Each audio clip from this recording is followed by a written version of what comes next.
All right, good morning. I'm Tyler Swick from Swick's Classroom, and I just woke up. I was so excited to make this video, I didn't even brush my hair.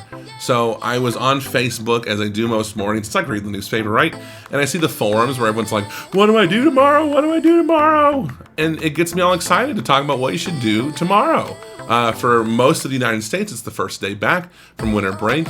Some friends taught all the way up until Christmas Eve, and they have another week off. Congratulations. This is the benefit now, but anyway. So my 3 ideas for what you should be doing tomorrow or today. I don't know when you see this thing.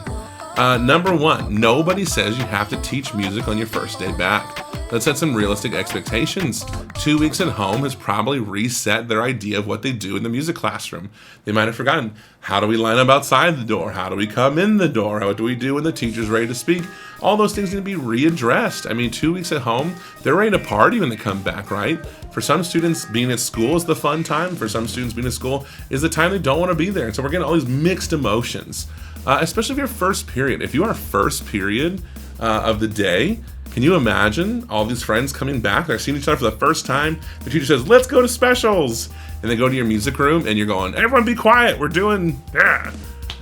It's not going to fly so well. So I'd be considerate of a trade. Hey, I'm going to go over expectations for the first 10 minutes of music class. In return, I'm going to give you turn and talk and share time, or raise your hand time, or come to the front of the room and tell a story time, and allow that music time to just be a moment for them to bond again. I imagine they're going to see the value in your letting them speak and have that time. Because when they go back to the classroom teacher feels the exact same way. I got to come back and teach a math lesson, a science lesson, English lesson, all that stuff. Yes, they have to, right? They've got a test coming up, most likely. And so you're kind of doing the classroom teacher a favor by saying, hey, I'll let them get the steam out in my room for whatever amount of time you're willing to allot.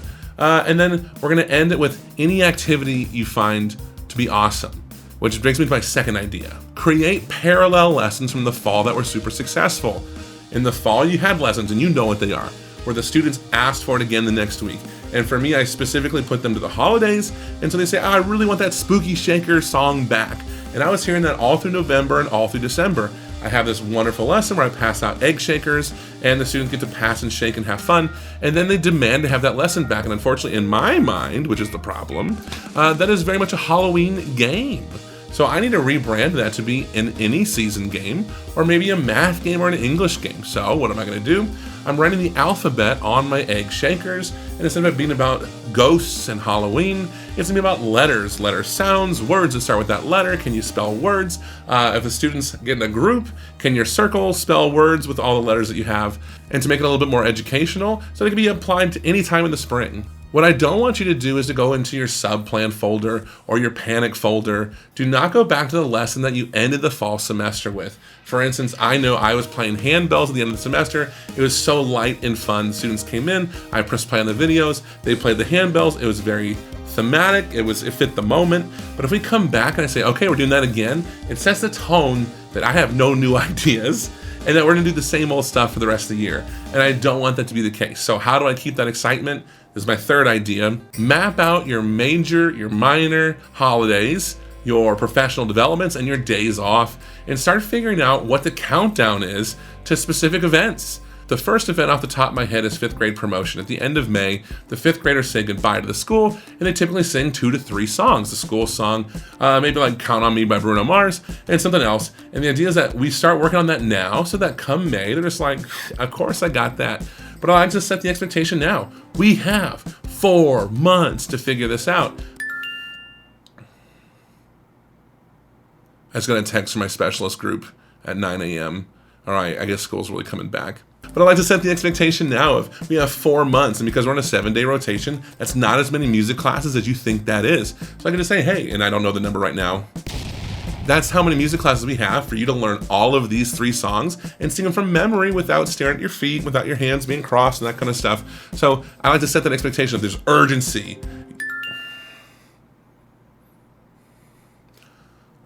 Apparently students showed up to school today. That's awesome. So that urgency is going to say to them, hey, yes, we're back, and we're back in January, and oh yeah, we're all tired, but you have this many music classes to figure out all these songs, so we cannot sit and do nothing. So my first day with 5th graders, hello, welcome back. This is how we sit. Who did what? Oh, great. Turn and talk. Fantastic. Ooh, it's a little loud. Okay, that's going to happen, right? And if it's in my expectations, they're not wrong. I know what's going to happen. They're not wrong for getting loud. They should get loud. And then we're going to end with, hey, guess what? Here's the countdown timer until you need to know 3 songs. Now, that's the furthest thing away. We have other things. Other things on my mind are,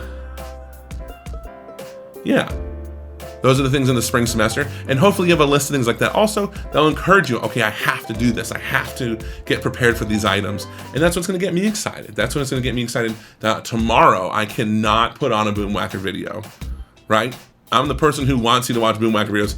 Do not show a Boomwhacker video tomorrow. You need to get ready for whatever's ahead of you and keep those students excited. Get them pumped. And you should be pumped too about like, okay, we have so many music classes until we're all singing in front of people. It's exciting. You can do this. We can do this. If you need something to get excited about, look up that bill that says all teachers should make 60 grand a year. That gets me jazzed. Let's do this.